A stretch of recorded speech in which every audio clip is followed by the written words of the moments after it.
వారంలో 3 సార్లు ఫుడ్ పాయిజనా? అధికారులు నిద్రపోతున్నారా? High court serious. మగనూరు హై స్కూల్లో ఫుడ్ పాయిజన్పై రిపోర్ట్ ఇవ్వండి, విద్యార్థుల ప్రాణాలు పోయేదాకా స్పందించరా అని ఫైల్.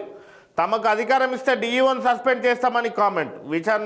విచారణ వచ్చే నెల 2వ తేదీకి వాయిదా వేసింది. వారంలో 3 సార్లు ఫుడ్ పాయిజన్, అధికారులు నిద్రపోతున్నా అని హైకోర్టు రాష్ట్ర ప్రభుత్వంపై ఆగ్రహం వ్యక్తం చేసింది. తమకు అధికారం ఇస్తే డీఈఓను సస్పెండ్ చేస్తామని కూడా రాష్ట్ర ప్రభుత్వాన్ని లాస్ట్కి హైకోర్టు అయినా అధికారులను సస్పెండ్ చేస్తామని చెప్పి ఆగ్రహం వ్యక్తం చేస్తుంది. కానీ రాష్ట్ర ప్రభుత్వానికి రాష్ట్రంలో ఉన్న ఉన్నతాధికారులకు కనీస బాధ్యత లేని వ్యవహారం ఈరోజు తెలంగాణ రాష్ట్రంలో. వారంలో 3 సార్లు ఫుడ్ పాయిజన్ అవుతుంది. రాష్ట్ర వ్యాప్తంగా అన్ని హాస్టల్స్లలో, అన్ని ప్రభుత్వ కాలేజీలలో, హాస్టల్స్లలో, కేజీబీలలో, మోడల్ స్కూల్స్లలో, ప్రభుత్వ హాస్టల్స్లలో పూర్తిగా కూడా నాణ్యత లేని భోజనాలు పెడతారు. విద్యార్థులు ఫుడ్ పాయిజన్ గురై ఆరోగ్యం వికటిస్తుంది. అనేక మంది విద్యార్థులు చనిపోతుంటే కూడా రాష్ట్ర ప్రభుత్వం కానీ జిల్లా అధికారులు కానీ ఏమాత్రం చలనం లేకుండా చూసి చూడనట్లు.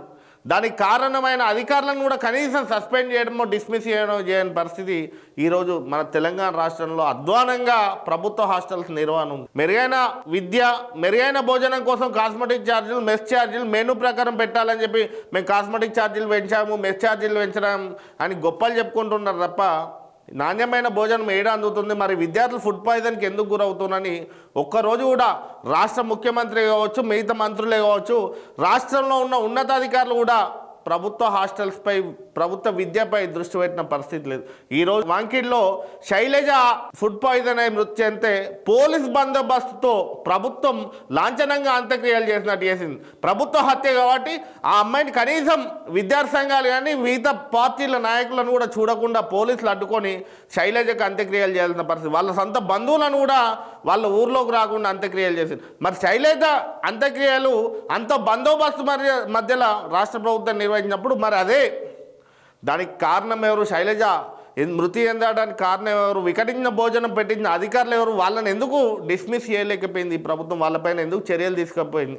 అంటే చర్యలు అంటే సస్పెండ్ చేయడమో, మళ్ళీ 15 రోజుల తర్వాత మళ్ళీ ఉద్యోగంలో చేర్చుకోవడమో, లేకపోతే చర్యలు అంటే ఇక్కడ నుండి ఇంకొకడికి బదిలీ చేయడం కాదు కదా. వాళ్ళని పూర్తి స్థాయిలో ఉద్యోగులకే తొలగిస్తే భవిష్యత్తులో ఇలాంటి ఘటనలు, ఇలాంటి ఫుడ్ పాయిజన్ వ్యవహారాలు మళ్ళీ రిపీట్ కానీ పరిస్థితి ఉంటుంది. కానీ చర్యలు అంటే సస్పెండ్ చేస్తారు, 15 రోజుల తర్వాత మళ్ళీ ఉద్యోగాలు.